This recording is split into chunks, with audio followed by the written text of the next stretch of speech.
Om Swastiastu, hai semuanya, perkenalkan, nama saya Niputu Mesaluna Aurelia Santi, nomor absen 32, kelas 10 MIPA 1. Pada pertemuan kali ini, saya akan membahas mengenai materi fungsi kuadrat, bagian A, B, dan C, yaitu tentang bentuk umum, grafik, dan menentukan titik balik grafik fungsi kuadrat. Ini adalah peta konsep fungsi kuadrat yang telah saya buat dan bisa teman-teman pelajari. Sebelum membahas lebih lanjut, saya akan menjelaskan mengenai pengertian fungsi kuadrat. Fungsi kuadrat adalah sebuah fungsi polinom yang memiliki peubah atau variabel dengan pangkat tertingginya adalah 2. Misalnya, ada fungsi yaitu f(x) sama dengan x kuadrat tambah 4x tambah 16. Variabelnya atau peubahnya yaitu x dengan pangkat tertingginya yaitu 2. Lalu ada juga fungsi y sama dengan 3p kuadrat ditambah 7p ditambah 21. Variabel atau peubahnya yaitu p dengan pangkat tertinggi yaitu 2.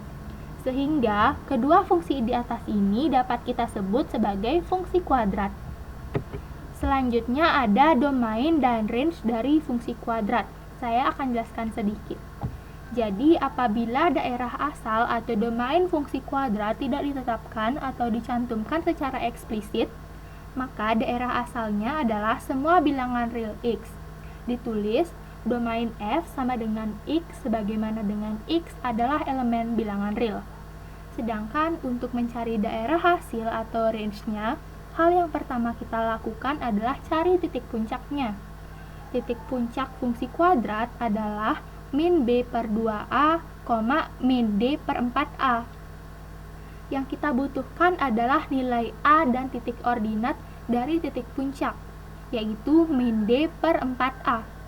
Nah, apabila a kurang dari 0, maka daerah hasil atau range adalah semua bilangan real y yang kurang dari atau sama dengan min d per 4a. Notasinya dapat ditulis dengan range f sama dengan y sebagaimana dengan y kurang dari min d per 4a, di mana y adalah elemen bilangan real.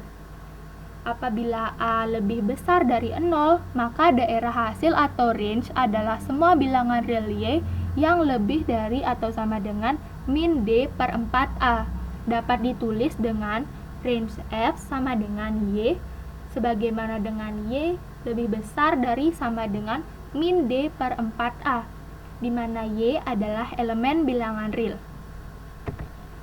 Selanjutnya, kita membahas mengenai bentuk umum fungsi kuadrat.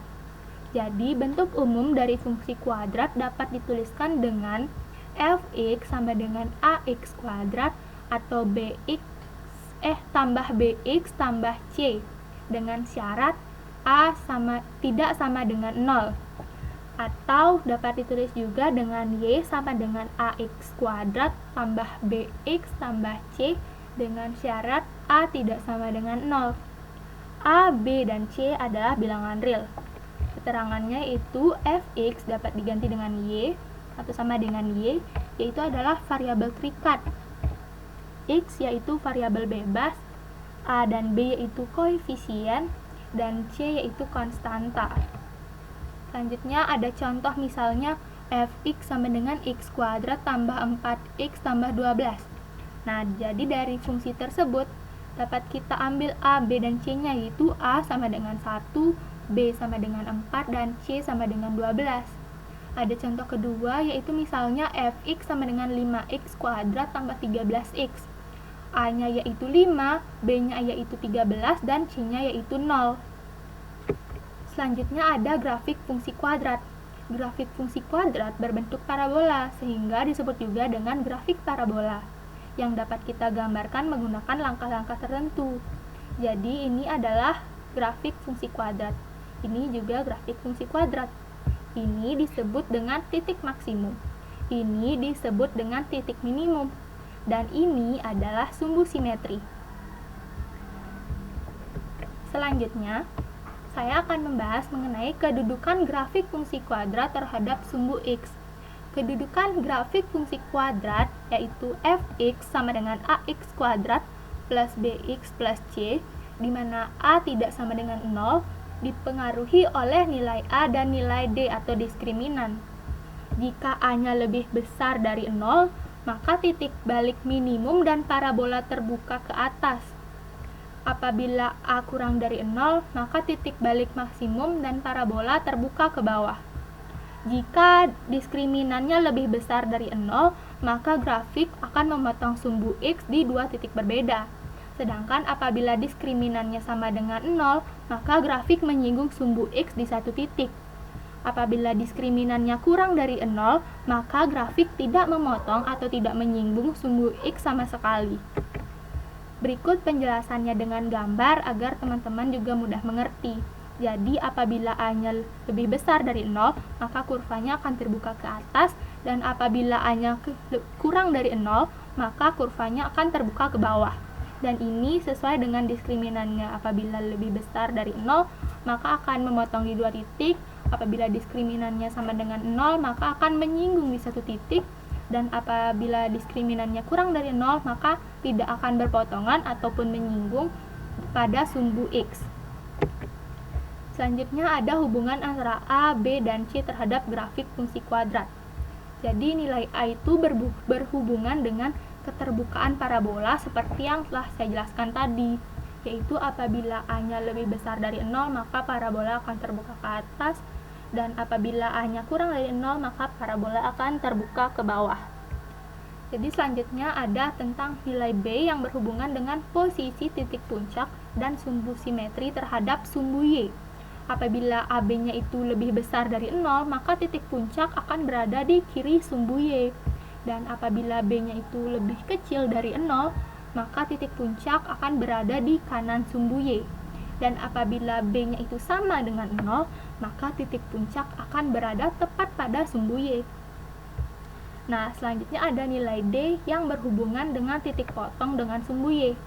Apabila C lebih besar dari 0, maka akan memotong sumbu y di atas sumbu x. Apabila C kurang dari 0, maka akan memotong sumbu y di bawah sumbu x. Dan apabila C sama dengan 0, maka titik tersebut akan melalui kurva tersebut akan melalui titik 0,0. Ini adalah penjelasannya dengan gambar agar teman-teman lebih mudah dalam memahaminya. Jadi apabila B-nya itu lebih besar dari 0, maka titik puncak akan berada di sebelah kiri, sumbu y akan ada di sini. Apabila B-nya itu kurang dari 0, maka titik puncaknya akan berada di sebelah kanan, jadi dari sini ke kanan. Selanjutnya apabila C itu lebih besar dari 0, akan memotong y positif atau di atas dari sumbu x di sini. Dan apabila C-nya itu kurang dari 0, akan memotong sumbu y negatif, yaitu dari sini ke bawah. Selanjutnya ada menentukan titik balik fungsi kuadrat.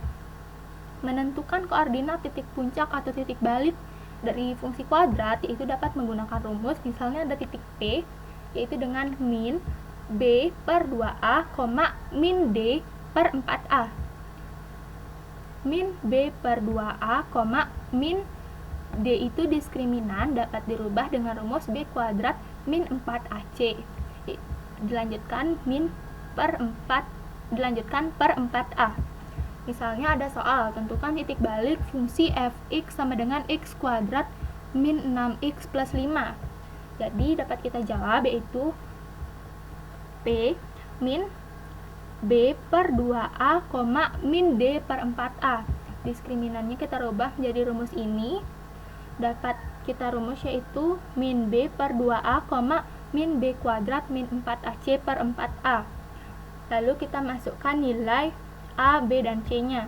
Sehingga kita mendapatkan A-nya yaitu 1, B-nya yaitu min 6, dan C-nya yaitu 5. Sehingga didapatkan ini dan mendapatkan titik balik atau titik puncak yaitu 3, min 4. Sehingga titik baliknya yaitu X, Y yaitu 3, min 4. Di mana 3, min 4 itu di sini.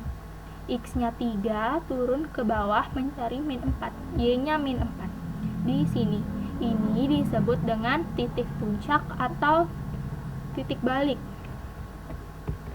Nah, jadi ini ada beberapa soal dari saya terkait dengan penjelasan yang telah saya berikan tadi. Semoga bisa teman-teman jawab pada kolom diskusi atau kolom komentar ya. Nah, ini ada soal lagi. Oke teman-teman, segitu dulu penjelasan dari saya. Semoga penjelasan dari saya dapat dimengerti, dan apabila ada yang ingin ditambahkan bisa dituliskan di kolom diskusi atau kolom komentar. Dan saya mohon maaf apabila ada kesalahan kata yang saya sebutkan, mohon dikoreksi. Sekian dari saya, terima kasih. Om Santi Santi Santi Om.